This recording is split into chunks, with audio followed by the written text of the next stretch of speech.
추석 명절 이 기간에 주님 앞에 나와서 예배하시는 모든 분들, 또 가정 안에서 마음을 모아 하나님 앞에 예배드리는 모든 분들에게 하나님의 은혜가 풍요로운 좋은 시간이 될 수 있도록 축원합니다.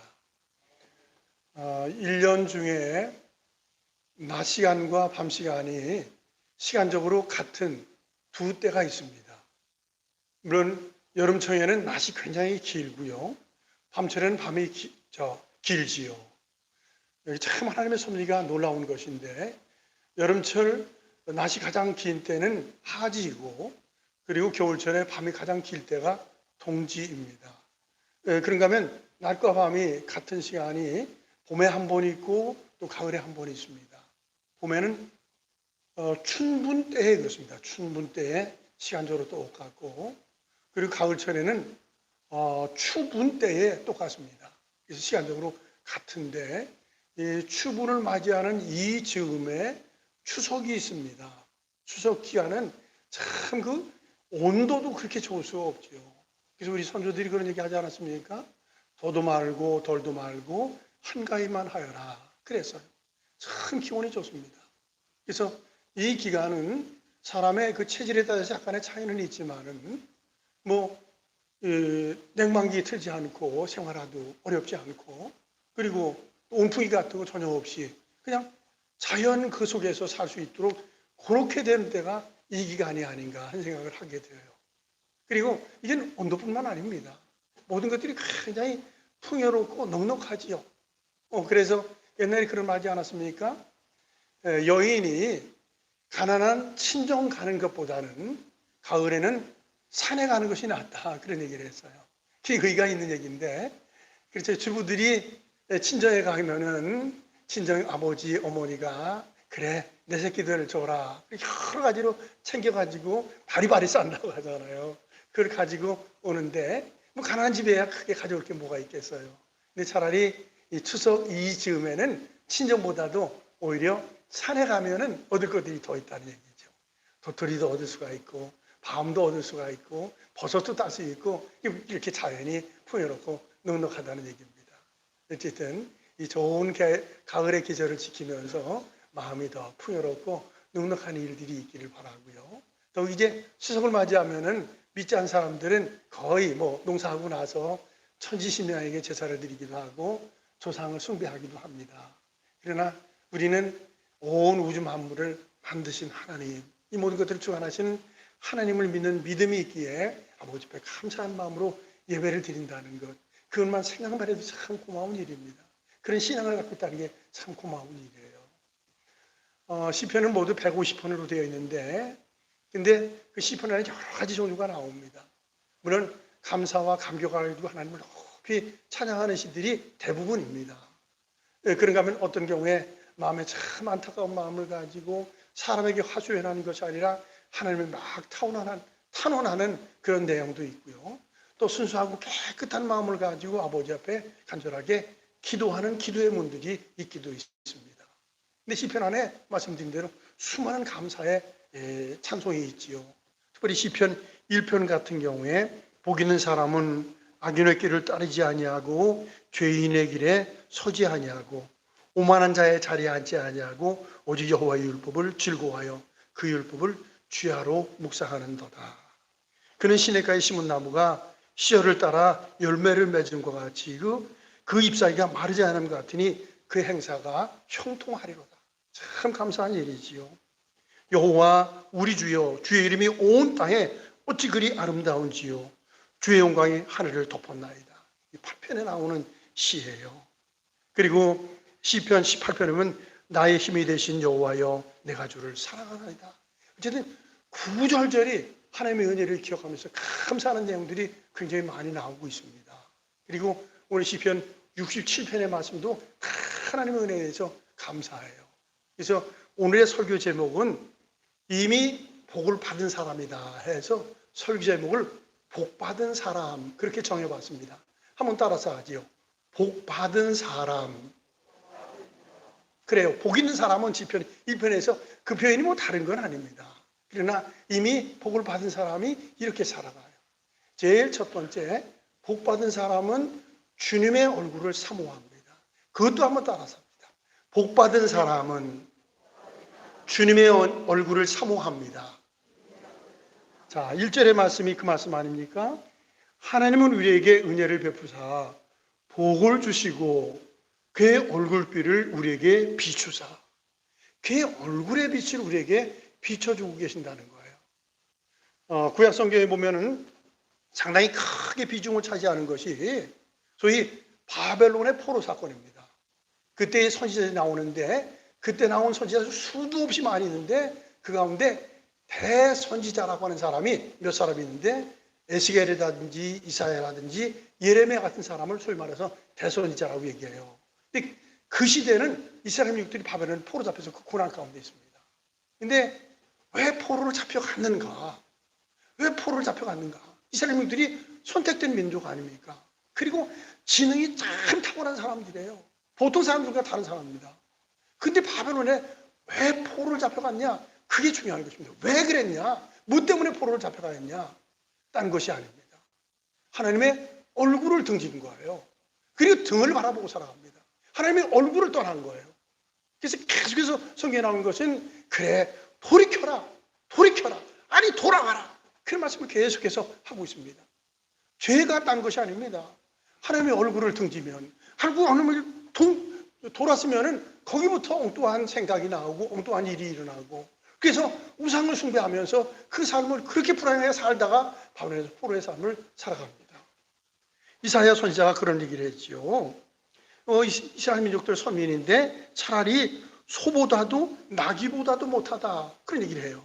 그러면서 나귀는 그 임자를 알고, 아니 소는 그 임자를 알고 나귀는 구유를 알건만은 내 백성은 나를 알지 못하고 있다. 어떻게 소만도 못하고 나귀만도 그러냐?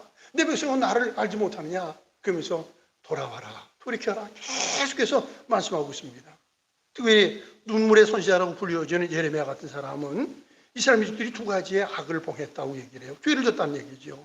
하나는 생수의 근원 되신 하나님을 버린 것과, 생수의 근원 되신 하나님을 버린 것과, 또 한 가지는 스스로 웅덩이를 파는데 그것은 물을 저축하지 못할 터진 웅덩이를 판 것이다, 그랬어요. 같은 얘기입니다. 하나님은 등진 것이고, 그리고 무언가를 모아들인다고 하지만 하나님 뜻에는 모아들이지 못하고 계속해서 터지고 공허하고 쓸쓸한 삶을 살 수밖에 없다는 사실입니다.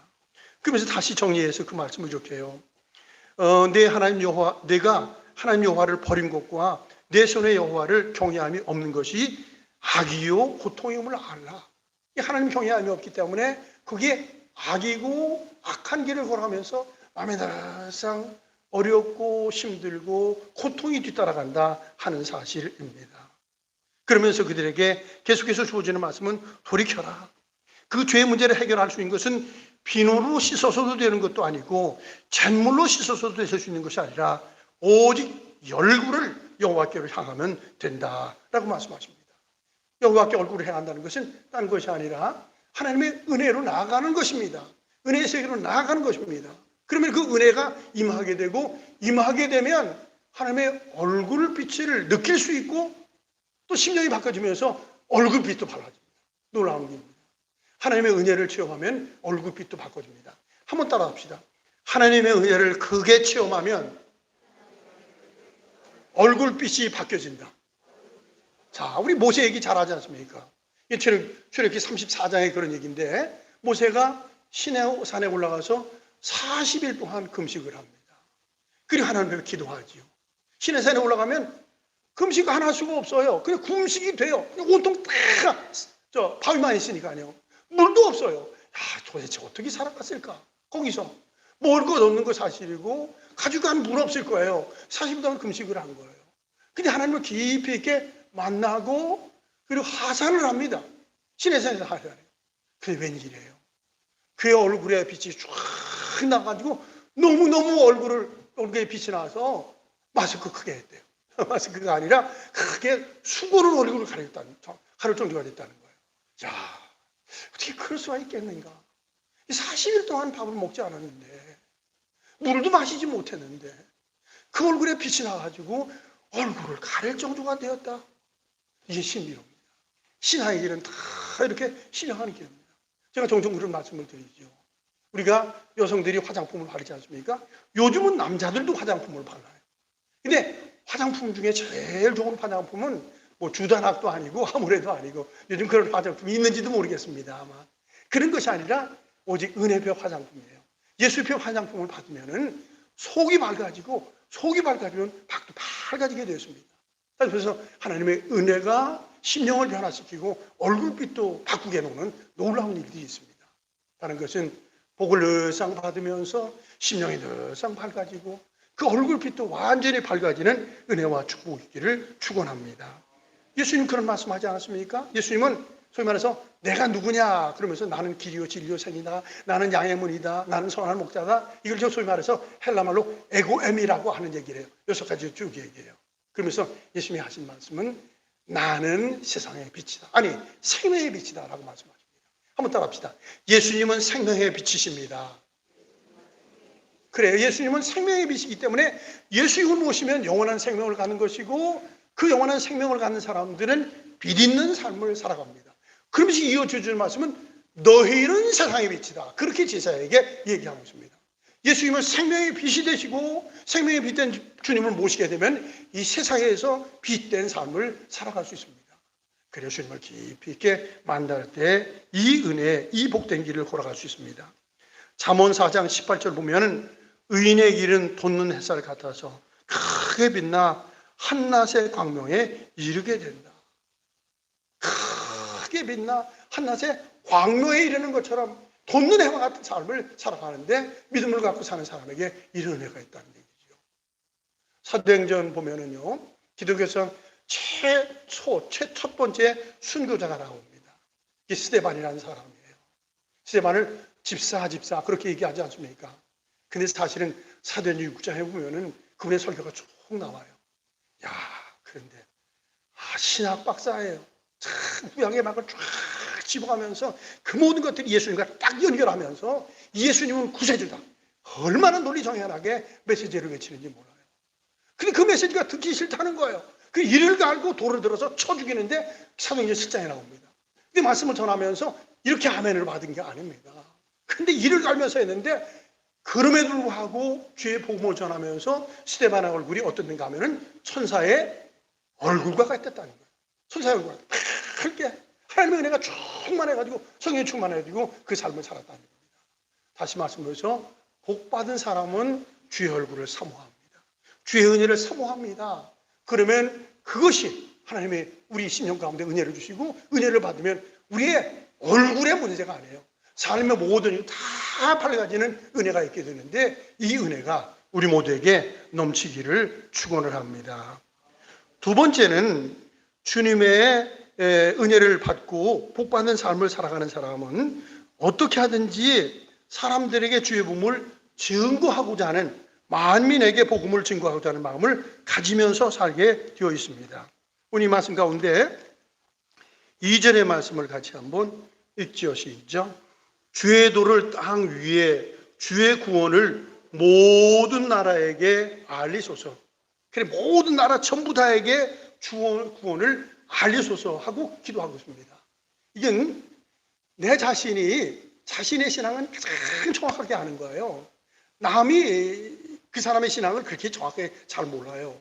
근데 나의 상태를 내가 제일 알아요. 몸의 건강도 그렇습니까? 뭐 의사가 알지는 알지만 의사보다도 내 상태를 내가 잘 알잖아요. 근데 내 영적인 상태가 그렇습니다.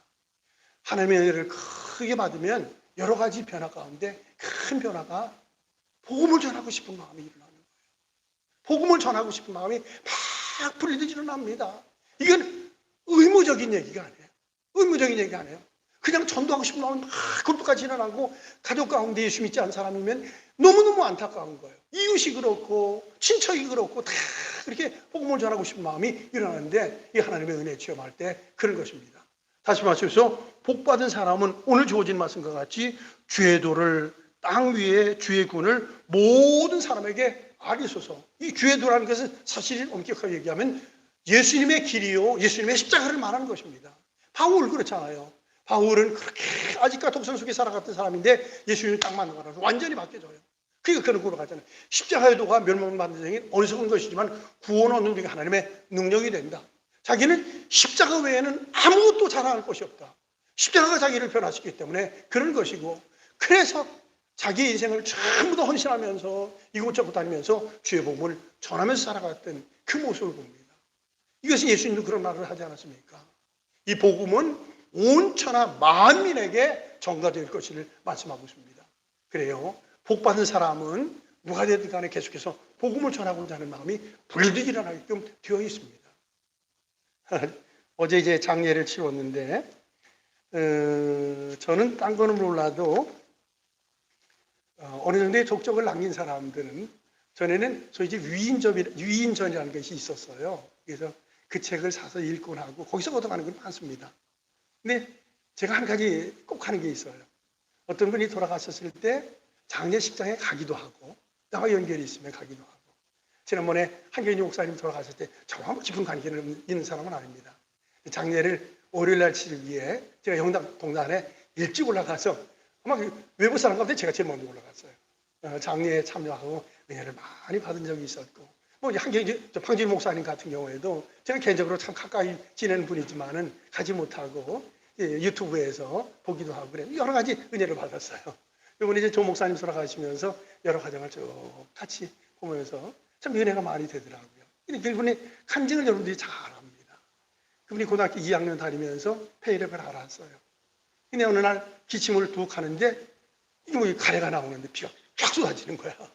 이게 죽는구나 하고 절망이 일어나는데 이름 알았었더라는 거예요. 그리고 그분이 사실은 내 처남하고 동기예요.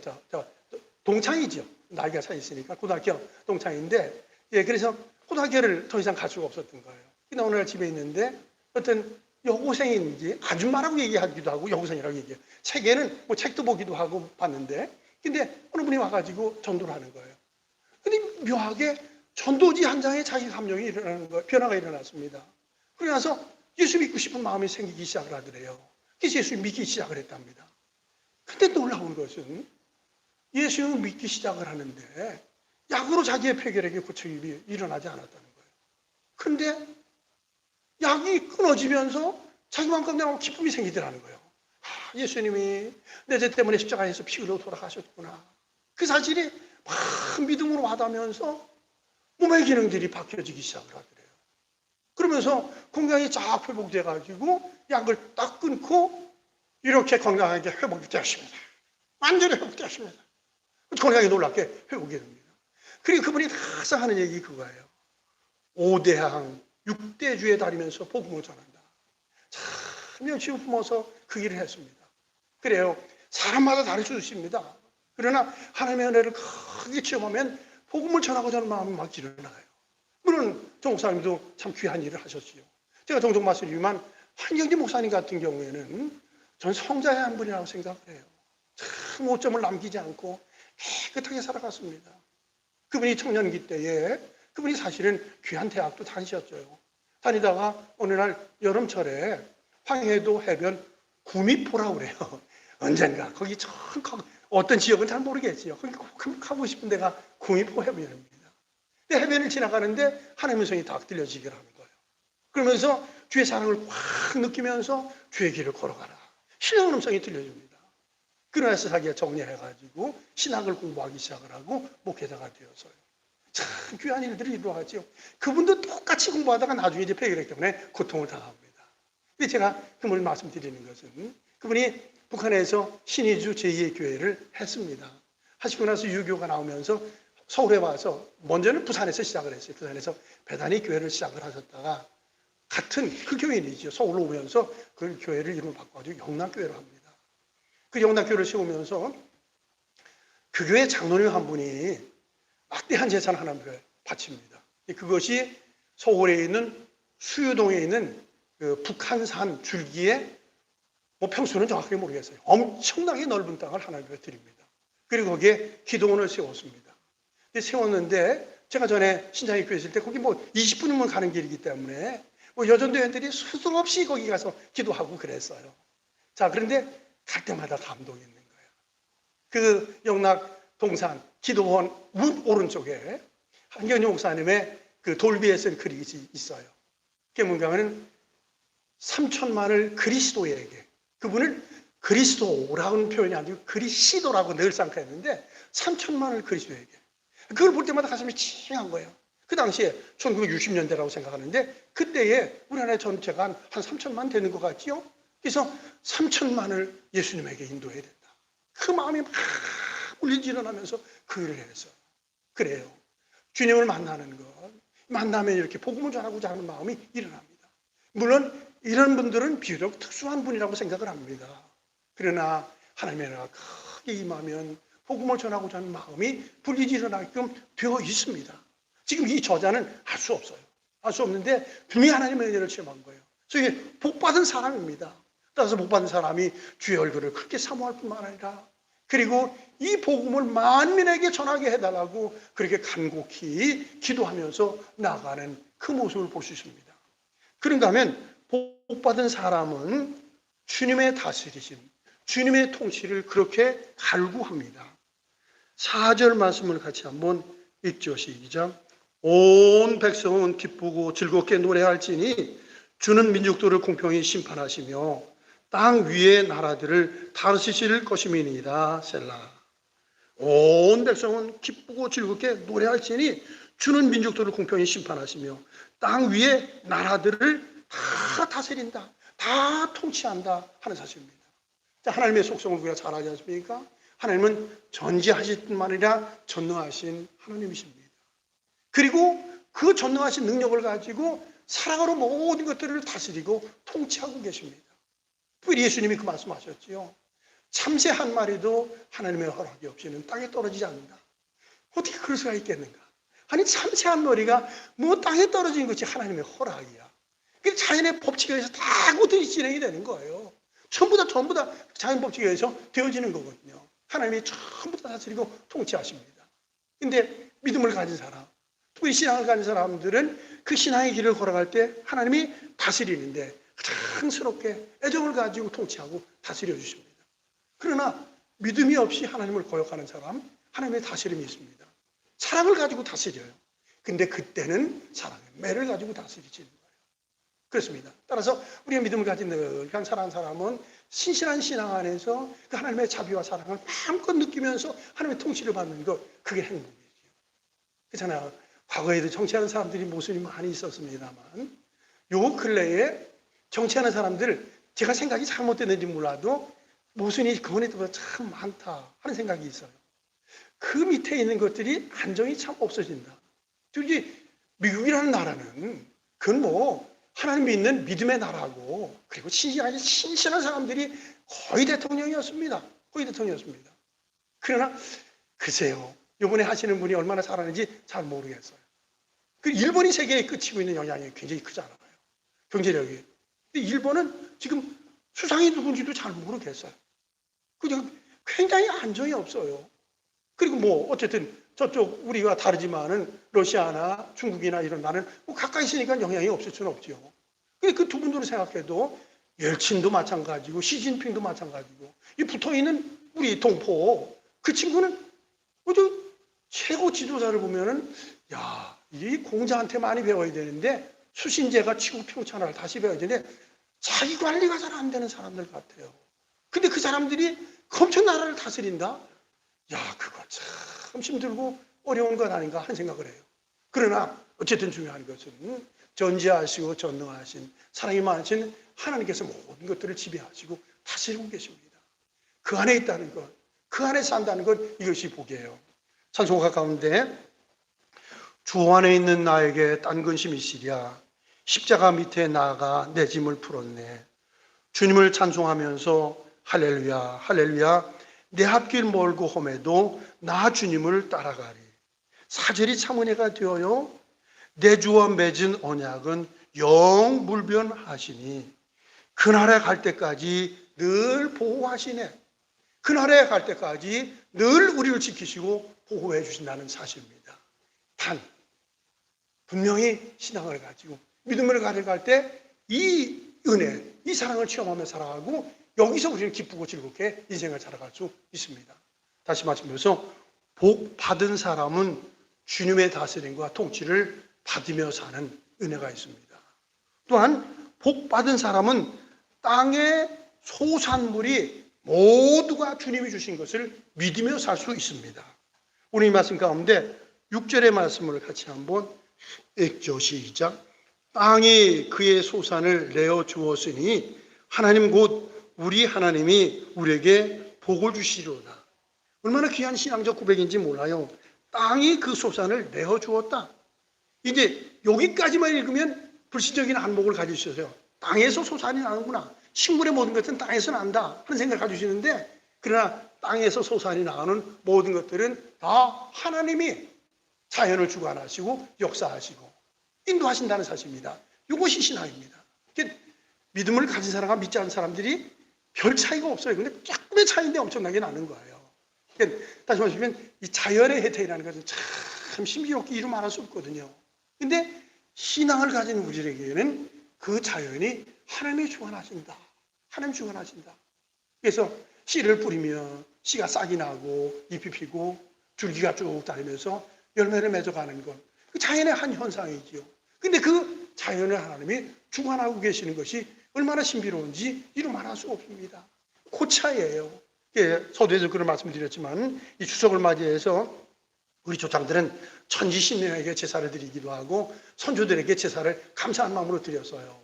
그러나 우리는 온 우주 만물을 주관하시는, 그리고 소산부들을 다 나게 하시는 하나님 앞에 감사한 예배를 드린다는 것은 이건 엄청난 차이를 갖는 거예요. 농사하시는 분들이 어려운 것 가운데 씨를 뿌리고 거둬가는데 제일 골치 아픈 것이 풀이에요. 잡초. 잡초만 없으면 살 것 같잖아요. 그런데 묘한 것은 풀은 하나님이 만들어 주셨더라고요. 창세기 1장 11절과 12절 보면 하나님이 이르시되 땅은 풀과 씨 맺는 채소와 각기 종류대로 씨 가진 열매를 맺는 나무를 내라 하시니 그대로 되리라. 식물, 과일 다 내셨어요. 근데 풀, 여기 잡초를 얘기하는 거예요. 잡초를 얘기하신 거예요. 그래서 잡초가 왜 생기나 고민을 많이 하잖아요. 근데 사실은 잡초가 없으면 땅이 굉장히 황폐해집니다. 연세 드신 분들 옛날에 1950년 말 60년 못해야 50년 끝에 학교에 다니면서 60년대 초등학교, 옛날에 국민학교 알았죠? 다니면서 지금 아이들하고는 생각이 전혀 다르지요. 옛날에는 이삭수 서가지고 학교에 가서 드리면 그거 가지고 뭐 거울을 사기도 하고 시계를 사기도 하고 어떤 사방공사를 가가지고 일을 하기도 하고 또 사방공사 모르는 사람 많이 있을 거예요. 사방공사에서 씨앗을 받아가지고 갖다 내는 거예요. 그걸 가지고 해서 그 당시에는 이제 산이 빨간 산이 많이 있기 때문에 비가 많이 오면 토사들이 막 쓸어내려가거든요. 그것을 방지하기 위해서 사방공사는 흙 떠나가지 않게 하는 겁니다. 그게 잡초를 뿌리는 거예요. 자, 얼마 전에 우리 그 교회 앞에 빌라 앞에 여기 지금 과수나무가 심어졌는데 저기 전에 집이 엉성한 게 있다가 다 밀어버리고 거기다가 빨간 흙을 쫙 갖다 놓은 흙을 갖다 놨거든요. 갖다 놓은 그 순간에 제가 아이고 싶더라고요. 저 흙을 잔뜩 갖다 놓으면 홍수가 지면 저 쫙 쓸려내가지고 저거 뭐 만신창이 되고 진창이 될 텐데 저걸 어떻게 감당하나. 그리고 내가 걱정을 했어요. 그런데 웬걸 거기에 봄이 딱 되더니 거기 풀이 녹기 시작을 하는 거야. 그들이 홍수가 터지기 전에 풀이 쭉 나면서 덮기 시작을 해요. 1년이 지나니까는 풀이 확 덮어지는 거예요. 쓸어나갈 흙이 없어. 하나님의 작품 참 묘한 것이다. 그래, 풀이 골이 아픈 건 사실이야. 그러나 풀이 없으면 난장판 나는 거야. 이런 모든 것들을 다 하나님 선하게 주관하신 것이 얼마나 감사한 모습 알 수 없습니다. 어쨌든 소산물, 자연을 통해서 주어지는 것인데 그렇잖아요. 식물이 나는 데 있어서는 땅이 있어야 되고 비가 있어야 되고 공기가 있어야 되고 햇빛이 있어야 되지 않습니까? 근데 이 모든 것들이 다 하나님이 주셨습니다. 특별히 그 로마 캐톨릭 교황 같은 경우는 그럽니다. 어느 나라에 가든 외국에 가면 교황은 의식 가운데 하나예요. 요즘 비행기를 타고 가잖아요. 비행기를 타려면 제일 먼저 하는 것이 비행장에 내려가지고 사실은 지금 다 아스팔트로 되어 있는데 흙에다가 입맞춤을 합니다. 그것은 하나님 이 땅을 주셨으니 감사합니다. 그 의식을 하는 거예요. 땅을 주시는 거 참 고맙고 감사한 일입니다. 근데 이 땅에 말씀드린 대로 물도 주시고 공기도 주시고 햇빛도 주셔서 거기에 소산물이 주어지는데, 식물이 주어지는데 식물마다 얼마나 맛이 주어지는지 말할 수 없어요. 믿지 않는 사람들은 이게 다시 말씀드려요. 자연의 현상이에요. 그러나 신앙을 간 사람은 이 자연을 주관하는 하나님께서 가장 적당한 때에 이 모든 것들을 우리에게 주고 계시다. 이게 믿음 아니겠습니까? 어쨌든 오늘 이 저자를 알 수 없는 이 사람이지만은 이미 주의 은혜를 받았습니다. 복을 받은 사람입니다. 그러면서 하나님의 은혜와 복을 더 받기 위해서 주의 얼굴빛을 내게 비춰주십시오. 주의 은혜를 나에게 더 주십시오. 그렇게 간절하게 나가고, 그리고 이 복음을 많은 민에게 알게 하십시오. 모든 민에게 알게 하십시오. 마음에 막 우러나는 고백을 하고 있습니다. 주님, 나를 통치하고 나를 다스리고 나를 지배해 주십시오. 그리고 온 자연물을 볼 때마다 하나님의 솜씨입니다. 하나님이 하시는 것입니다. 너무 감사합니다. 라고 주님을 경배합니다. 이 좋은 추석의 절기를 지나가면서 하나님의 신령한 은혜가 우리 가운데 넘쳐서 오늘 본문에 나오는 이 사건 외에도 하나님의 신령한 은혜 가운데 감사가 넘치는 행복한 시간들이 이어지는 은혜가 있기를 축원합니다.